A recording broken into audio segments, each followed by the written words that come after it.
बोधमयं नित्यं गुरुशङ्कररूपिणीं यमाश्रितोऽपि वक्रोऽपि चन्द्रः सर्वत्र वन्दते। दर्शक बंधुओं, सर्वप्रथम परम वेद तत्व ज्ञान मार्ग चैनल पर आपका बहुत बहुत स्वागत है। प्रत्येक दिन की भांति मैं आज भी अपना वक्तव्य देने जा रहा हूं। आशा करता हूं कि आप इससे संतुष्ट होंगे और हमारे चैनल को सब्सक्राइब और लाइक करेंगे। आज का विषय है धर्म की ओर। आज धर्म की परिभाषा की ओर हम लोग चलते हैं। आप लोग सुनते हैं, करते हैं, जानते हैं कि धर्म क्या है, इसलिए आज धर्म पर ही चर्चा करेंगे। लोकानाम धारयति इति सह धर्मः। जो लोक में, जो समाज में जो धारण करने योग्य वस्तु है उसे धारण किया जाता है।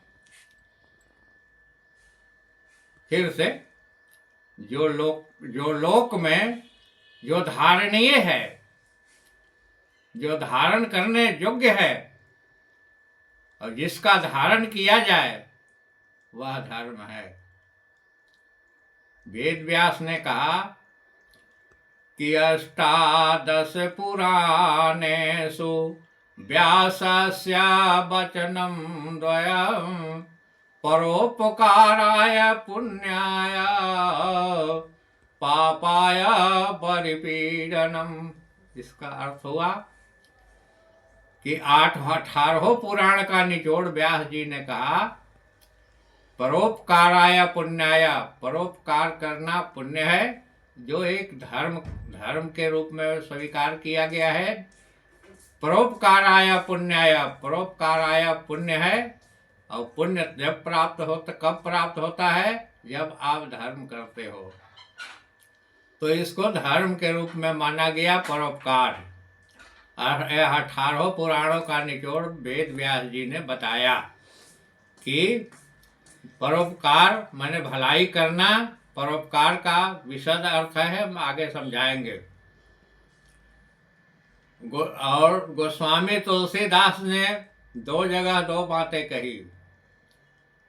एक कहा कि सत्य धर्म न दूसर सत्य समाना, सत्य के समान कोई धर्म नहीं है।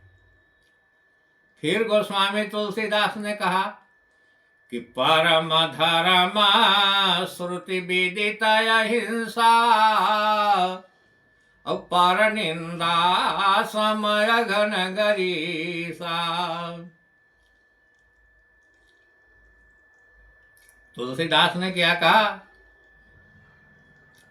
कि धर्म ही नहीं, वह परम धर्म है, वह है अहिंसा। और दूसरे की निंदा के समान कोई पाप नहीं, बल्कि वह अघ है। अघ उसको कहते हैं जिससे नरक भी नाक सिकोड़े, नरक भी लज्जित हो जाए, वो अघ है। वो अघ बहुत बड़ी चीज है। कभी बताएंगे अघ क्या कहलाता है। अघ पापों का समूह भी उस अघ से लज्जित हो जाता है। इसलिए उन्होंने कहा कि दूसरे की निंदा करने के समान कोई अघ नहीं है। अघ जो है अकाट्य है, वो कटता नहीं कभी।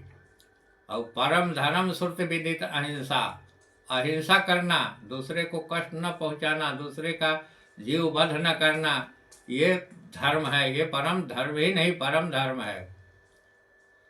और तीसरी बार शास्त्रों में आया कि अहिंसा परमो धर्म। यह तुलसीदास से मिलती जुलती बात है कि वही अहिंसा। अहिंसा मतलब दूसरे को कष्ट न पहुंचाना, दूसरे का बद्ध न करना, ये धर्म है। अहिंसा परमो धर्म, यह भी परम धर्म है। यह तुलसीदास, लगभग तुलसीदास शास्त्र वेद व्यास की बातें संगत लगती है, लेकिन इसकी व्याख्या जो है बहुत सारगर्भित है। आप सुनते हैं कि दूसरे की परोपकार करना, अभी अभी सुना, 3-3 4-4 जगह से हमने बोला, 2 तुलसीदास का, 1 सदशास्त्र का, 3 और 1 व्यास जी का। ये 4-4 जगह से धर्म की परिभाषाएं आई, जिसमें परोपकार को सर्वोपरि माना गया। तो परोपकार का मतलब आज तक आप क्या समझते रहे हैं? परोपकार का अर्थ साधारण रूप में आप समझते हैं कि दूसरे की भलाई करना, दूसरे की भलाई करना। लेकिन आध्यात्मिक तौर पर यह असली तथ्य उभर करके नहीं आता। अध्यात्म क्या कहता है?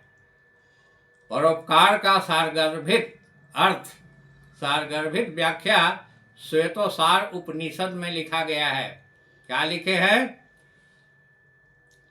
अद्वैतम परमार्थो ही, फिर से, अद्वैतम परमार्थो ही द्वैतम तद भिन्नम उच्यते।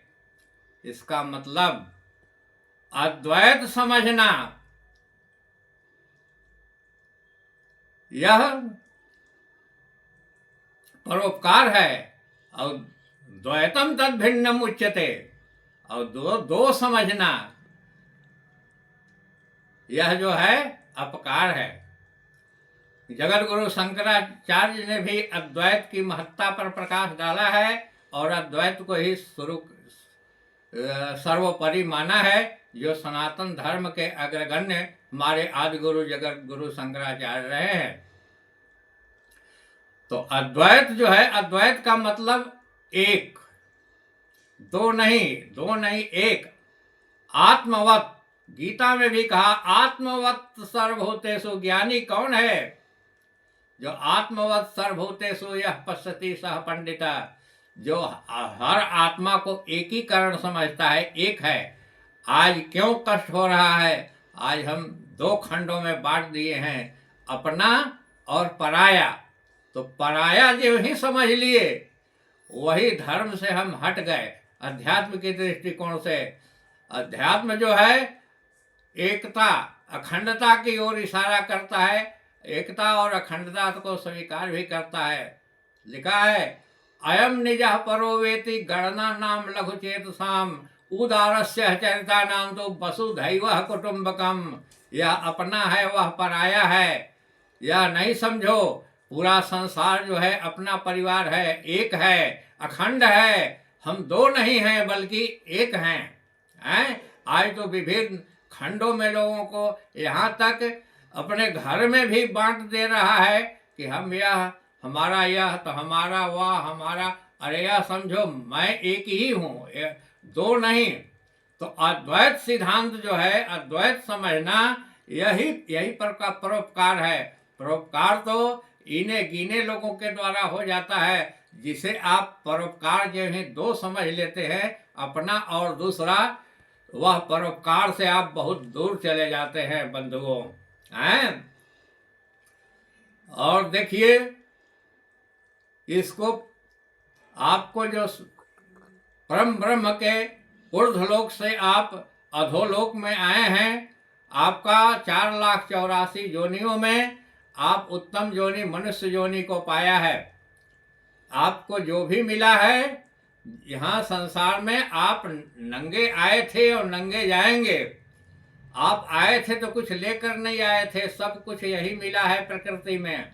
परमात्मा ने आपको दिया है, मकान दिया है, धन दिया है, सुख सुविधाएं दिया है, वस्त्र देना है, सोने दिए हैं, चांदी दिए हैं, बैंक में रुपया जमा करने के भी दे दिया है। लेकिन बंधुओं, ध्यान की 3 गति है, याद कर लो। दान न भोगो नास्ति स्रोतो गतो भवन्ति वितस्यया यो न ददाति न भोक्ते तस्य तीर्थया गतिर्भवति।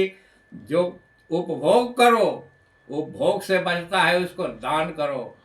भोग नहीं करोगे, दान नहीं करोगे, तो तीसरा भाई रुष्ट हो जाएगा, वो नाश हो जाएगा। दान भोग नाश, ये तीन भाई हैं। आप दान करो। दान करने का क्या मतलब? परमपिता परमेश्वर ने आपको दिया है, वस्तुतः दान करो और भोग करो।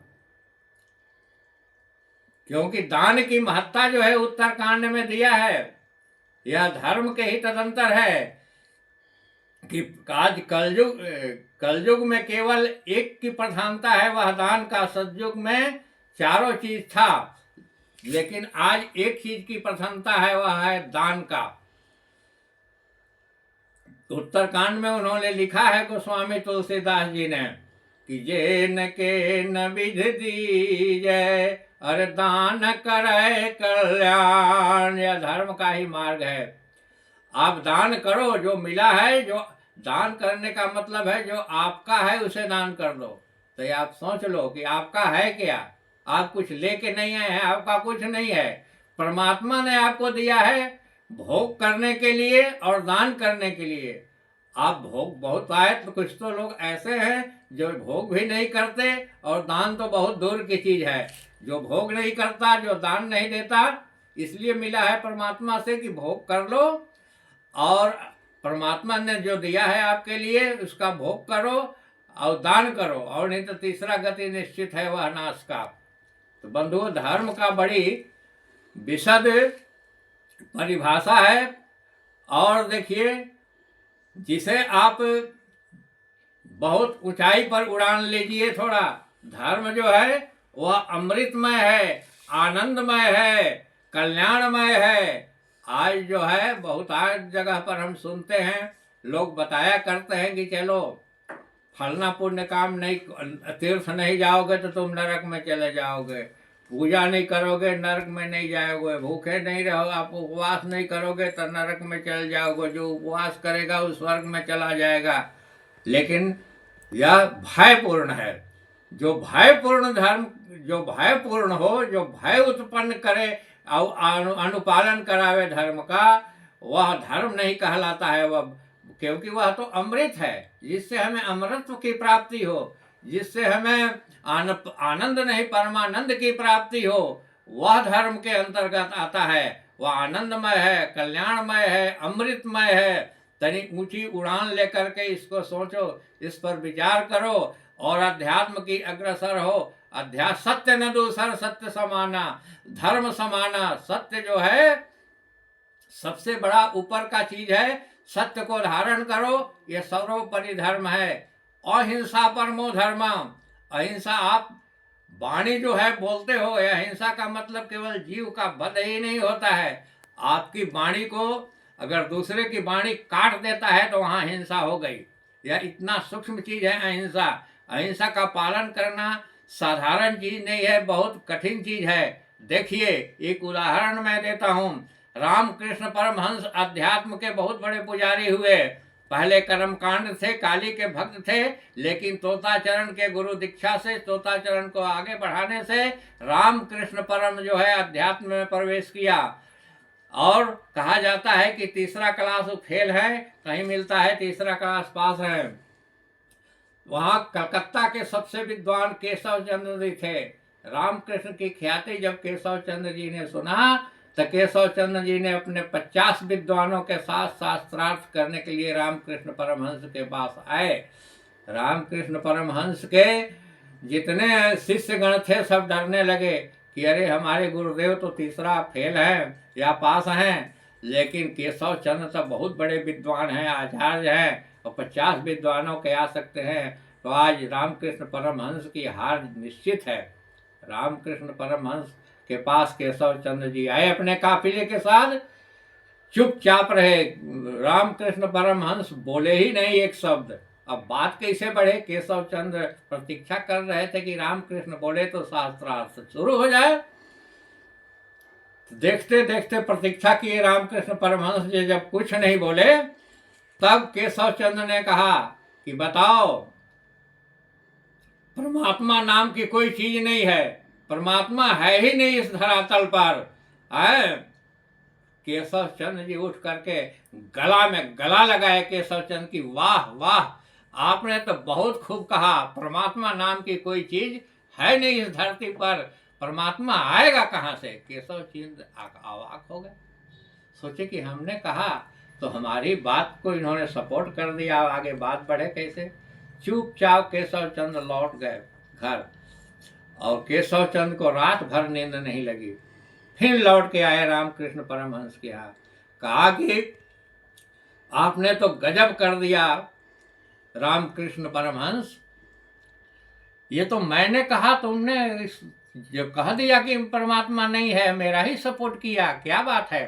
रामकृष्ण ने परमहंस ने कहा कि मैं आपको नहीं देख रहा हूं, आपके नश्वर शरीर को मैंने नहीं देखा, मैंने देखा कि शरीर रूपी बांस की बांसुरी में फूंक कौन लगा रहा है, और देखा कि तो जो फूंक लगा रहा है स्वयं आत्मरूपी ब्रह्म है, वह आत्मा से की आवाज है।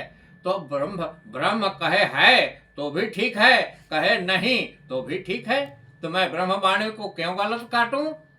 इसलिए मैं आपको गले में गला लगाया। मैं आपके नश्वर शरीर को तो देखा ही नहीं, मैंने आपकी आत्मवाणी को सुना, तो जो आत्मवाणी है वह ब्रह्मवाणी है, तो मैं ब्रह्म अगर हाँ कहे तो भी सही है, नहीं कहे तो भी सही है, इसलिए मैंने आपको सपोर्ट करके गले में गला लगाया। केशव चंद नतमस्तक हो गए, गोड़ पर गिर गए रामकृष्ण परमहंस के कि तो यह है, वह है सत्य। रामकृष्ण परमहंस ने सत्य को देखा, नश्वर शरीर को नहीं देखा। तो जो सत्य यह है, आत्मा सत्य है, ब्रह्म सत्य है, और आत्मा और परमात्मा को छोड़कर सारा चीज नश्वर है, मिट जाने वाला है, यही अमर है। न आत्मा मरती है और न ब्रह्म का मृत्यु होता है, ब्रह्म आत्मा दोनों एक की कारण एक है। इसलिए कहा कि परम धर्म श्रुति विदित अहिंसा। तो बंधुओं, धर्म की तो और विशद व्याख्या है, लेकिन मैं आज भविष्य में कभी इसको और व्याख्या मैं आगे बढ़ाऊंगा। आज इतना ही कहकर मैं अपनी कथा को स्थगित करता हूं। आपसे आग्रह करता हूं कि इस चैनल को बढ़ाने के लिए परम वेद तत्व ज्ञान मार्ग को सब्सक्राइब करें, लाइक करें और शेयर करें, जिससे कथा को हम आपको आगे भी भविष्य में सुना सकूं। जय ब्रह्मदेव।